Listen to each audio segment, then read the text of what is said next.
In July 1995, a massacre took place in the town just beyond this cemetery and memorial. 8,372 known victims. But the inscription below says the total number of victims is as yet unknown.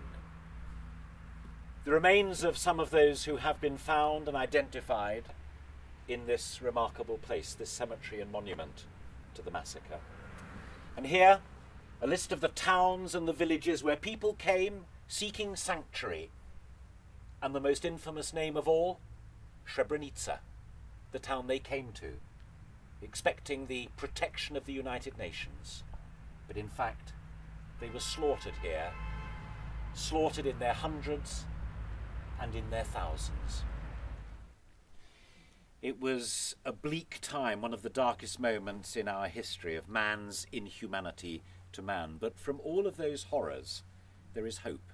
And that hope comes with Lendwithcare. Working with our partners here in Bosnia-Herzegovina and our partners at home, including the Co-operative, we can begin to rebuild fresh lives for some of the victims of these horrors, the widows and the orphans. By finding the right amount of money for the right people, we can give them a fresh start, a new beginning, and we can give them hope. It really is transforming their lives. Lendwithcare is a powerful program that is transforming lives.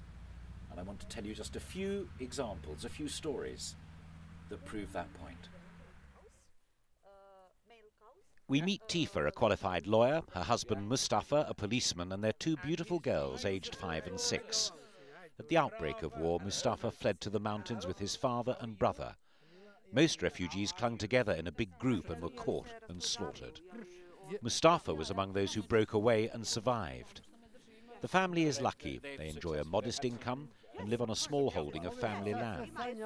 Microfinance has enabled them to expand, buy sheep and goats, sell meat and wool, and do better. They trust Lendwithcare's local partner, a microfinance institution run by Women for Women, who they say are more sympathetic and less admin-bound than the banks.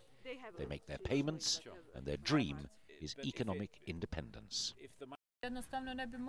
We wouldn't be able to do anything without a loan. We were living off one small salary. I am an optimist. If I wasn't like that, we wouldn't be having what we have now. And I can just say that the hard work pays off. Srebrenica is 27. Her house was burnt down during the war, and she and her family were forced to flee to Serbia. Since her return, things are looking up. She now runs her own hairdressing salon.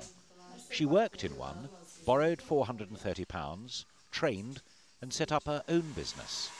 She arranged 2 more loans, repaid them, and is now on her 4th. She makes a profit, and her ambition is to employ someone to help. The last loan helped me to be independent, to make my business sustainable, and I must say it helped me a lot. I wouldn't be able to do anything without the loan funding. In the hills above Srebrenica, Tima and her son have sheep and a few fruit trees. The war took her husband and her home. Care rebuilt the house and is now helping her rebuild her life. The family fled to the mountains, but her husband didn't return. His remains discovered in a mass grave in 2008. She's now on her 2nd loan, £860, which ensures her survival. They work hard. Seeds in the spring, a harvest, some sheep sales, and then something of a rest in the bleak winter. Her priority is a job for her son, that, and survival. Care is helping with survival, the job prospects more bleak. It helped a lot, because without assistance I wouldn't be able to work. I can earn some income from sheep farm. Basically I have a pension that is small. I'm happy that I'm living in my home, that I'm using my property. It is hard living. What is really missing is the employment. I would like my son to be employed, and if he was employed, I would be the happiest woman alive. This is simple economics transforming ordinary and extraordinary lives. It can enhance the existence of those on the brink of destitution.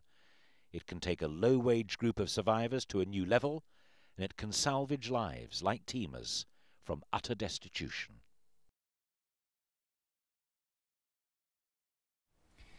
This disused factory on the outskirts of Srebrenica is where the people were gathered and divided. Women and babies in that direction, men and young boys in that direction, to be massacred. Lendwithcare isn't going to be able to recreate factories on this scale, but it's going to be able to build new small businesses and farm holdings that really will be the future of Bosnia-Herzegovina. Small-scale enterprises transforming lives. And what better time than Christmas, and what better cause than this to support Lendwithcare? All the information that you need is at lendwithcare.org. Our projects here in Bosnia-Herzegovina and our projects around the world. I can think of no better cause to support at this time of year, and I hope you'll join me in supporting.